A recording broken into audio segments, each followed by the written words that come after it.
राधे राधे राधे कृपा गौसेवाधाम आप सौનું સ્વાગત છે. આપ સૌને રાધે રાધે. જયંતિ મંગલાકાલે ભદ્રકાલે કપાલે દુર્ગાક્ષમા સેવા ધાત્રી સ્વાહા સ્વદા નમસ્તે. આવનાર દિવસોમાં ભગવતી ચૈત્ર નવરાત્રિનો પ્રારંભ થઈ રહ્યો છે. માં કુળદેવીની ઉપાસનાનો સમય પ્રારંભ થઈ રહ્યો છે અને સાથે સાથે માં ભગવતીની આરાધના, એના જપ તપ, એના યજ્ઞની શરૂઆત થઈ રહી છે. ત્યારે સૌથી પહેલા માં ભગવતીની ઉપાસના કઈ રીતે કરવી, આજનો વિષય છે કે માં ભગવતીની ઉપાસના કઈ રીતે કરી શકાય. સૌથી સરળ રીત કહું તો સૌથી પહેલા માં ભગવતીની ઉપાસના કરવા માટેનો શ્રેષ્ઠ દિવસ ચૈત્ર સુદ એકમને લઈ અને ચૈત્ર સુદ 9, જેમાં ભગવતીના 9 દિવસ છે, એ 9 દિવસની અંદરમાં ભગવતીની ઉપાસના કરવાના શ્રેષ્ઠમાં શ્રેષ્ઠ દિવસ છે. આમ તો આખો ચૈત્ર મહિના પણ ઉપાસના કુળદેવીની કરી શકો છો, કારણ કે માં ભગવતીની ઉપાસનાના 15 દિવસ ચૈત્ર મહિનાના શુક્લ પક્ષના 15 દિવસ ચૈત્ર મહિનામાં માં ભગવતીની ઉપાસના કરવાના દિવસો છે અને પાછળના 15 દિવસ જે છે, જેને આપણે કૃષ્ણ પક્ષ કહીએ છીએ, વદ પૂનમથી લઈ અને વદ અમાસ સુધી જે પિતૃઓના દિવસો છે, એમાં પિતૃઓની અથવા નારાયણની ઉપાસના કરવાના દિવસો છે. માટે ભગવતી કુળદેવી અને નારાયણ બંનેના ઉપાસના કરવાના દિવસો ચૈત્ર મહિનામાં આવે છે. શરૂઆત કરી કે ચૈત્ર મહિના નવરાત્રિમાં ભગવતીની ઉપાસના કઈ રીતે કરવી. પહેલો નિયમ છે, સૌથી પહેલું કામ એ કરવાનું છે કે 9 દિવસ સુધીમાં ભગવતીના ઉપવાસ કરવાના છે, વ્રત કરવાના છે. બની શકે તો જળ એકલા દ્વારા ખાલી જળ પી અને 9 દિવસ ઉપવાસ કરવા જોઈએ. એ ના થઈ શકે તો એક ટાઈમ ભોજન કરીને, એ ના થઈ શકે ફરાળ કરીને પણ આપ ઉપવાસ કરી શકો છો. 9 દિવસ ઉપવાસ કરવાના છે ભગવતીની. ચૈત્ર સુદ એકમ એટલે નોરતાનું નવરાત્રિનું પહેલો દિવસ છે. એ દિવસમાં ભગવતીને બાજોઠ અથવા પાટલા ઉપર લાલ કલરનું સ્થાપન પાથરવાનું છે. એની પર ભગવતી કુળદેવીનો ફોટો બિરાજમાન કરવાનો છે. ચોખા અથવા મગ એનું ઢગલી કરવાની છે, સાથે અખંડ દીવો પ્રજ્વલિત કરવાનો છે. જે દીવો 9 દિવસ સુધીમાં ભગવતીની ઉપાસનામાં રહેવો જોઈએ પ્રજ્વલિત. ત્યારબાદ ભગવતીને જળનો છંટકાવ કરી, સ્નાન કરાવી, એને સારા શુદ્ધ વસ્ત્રથી લૂછી અને માં ભગવતીને કંકુનો ચાંદલો કરવાનો છે.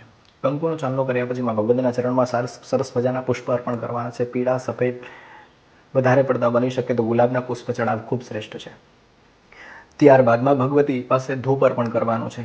ત્યારબાદમાં ભગવતીને દીવો અર્પણ કરવાનો છે, એમાં નૈવેદ્ય અર્પણ કરવાનું છે. નૈવેદ્યમાં ભગવતીને ખીર અને લાપસી અથવા કંસાર જે કહીએ છીએ આપણે, એ ધરાવી શકાય છે. શ્રેષ્ઠમાં શ્રેષ્ઠ છે કુળદેવી માટે. અથવા તમે આસો મહિનાની નવરાત્રિમાં જે ભગવતીને નૈવેદ્ય ધરતા હોય એ નૈવેદ્ય પણ આપ ધરી શકો છો અને અર્પણ કરી માં ભગવતીને જમાડી અને પછી બની શકે તો તમારા જે કુળદેવીનું નામ છે એ નામ દ્વારા 11,000, 21,000, 31,000, 51,000, લાખ, સવા લાખ, જે પણ તમારી શક્તિ હોય 9 દિવસમાં આપ કરી શકો, સમય આપી શકો જાપ કરવા માટે. એક આસન પર બેસીને એ જાપ આપે કરવાના છે 9 દિવસ સુધી સતત. અને જે દિવસથી પ્રારંભ કરો, જે સમય પ્રારંભ કરો, એ 9 દિવસ માટે એ જ સમયે, એ જ ક્ષણ માટે અને જ સમયે જાપ કરવા ખૂબ જ જરૂરી છે. એ જ આસન ઉપર બેસી, એક આસન ઉપર સ્થિર રહી, ટટ્ટાર બેસી અને બને એટલા આંખો બંધ કરી માં ભગવતીના સ્વરૂપને યાદ કરી તમારા કુળદેવીના નામનો જાપ કરવો જોઈએ.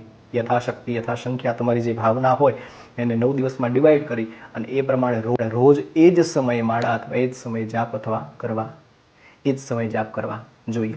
9 દિવસમાં ભગવતીની ઉપાસના જેટલી બની શકે એટલી કરો. ત્યારબાદ આખા દિવસનો નિયમ છે કે બને ત્યાં સુધી મૌન રહો, વધારે પડતું કામ સિવાયનું બોલશો નહીં. બીજો નિયમ છે કે બને એટલો સમય વધારેમાં વધારે કુળદેવીના જાપ કરો. બ્રહ્મચર્યનું સંપૂર્ણપણે પાલન કરો. અસત્ય બોલશો નહીં, હંમેશા સાચું બોલો. માં ભગવતીના ગ્રંથો છે, સારી કથાઓ છે, સારી ઉપાસનાઓ છે, સારા કીર્તનો છે, એ દિવસમાં જ્યારે સમય મળે ત્યારે તમે ગાતા રહો. મનની અંદર ભાવથી માં ભગવતીના સમક્ષ રહી અથવા ક્યાંય પણ તમે કાર્યક્ષેત્રમાં જતા હોય ત્યાં બેસીને પણ ખાલી સમય તમને જ્યારે મળે ત્યારે કુળદેવીની ઉપાસના કરતા રહો. બને એટલો સમય કામ, ક્રોધ, લોભ અને મોહ આનાથી દૂર રહેવું. જે ભાવથી, શ્રદ્ધાથી 9 દિવસ આ જાપ કરે છે ને ચોક્કસ શ્રેષ્ઠમાં શ્રેષ્ઠ પરિણામ મળે છે. જીવનમાં આવતી તકલીફો, જીવનમાં આવતા કષ્ટો, પરિવારમાં, કુટુંબમાં આવતી તકલીફો છે, બધી જ દૂર કરવાનું કામ કરે છે. તો માટે આ ઉપાસનાને પ્રારંભ કરી દો. ચૈત્ર મહિનાની શરૂઆત થાય છે. શુભ 9 દિવસની અંદરમાં ભગવતીને એટલા ભાવથી, એટલી હૃદયની શ્રદ્ધાથી, એટલા ભાવથી અને એટલા પ્રેમથી માને મનાવો કે માં તમારી પર રાજી થઈ જાય. આપને આ વિષય કેવો લાગે જરૂરથી જણાવજો. રાધે કૃપા ગૌ સેવાધામ મારી ચેનલ સબસ્ક્રાઈબ કરજો, લાઈક કરજો, શેર કરજો. આપ સૌને રાધે રાધે.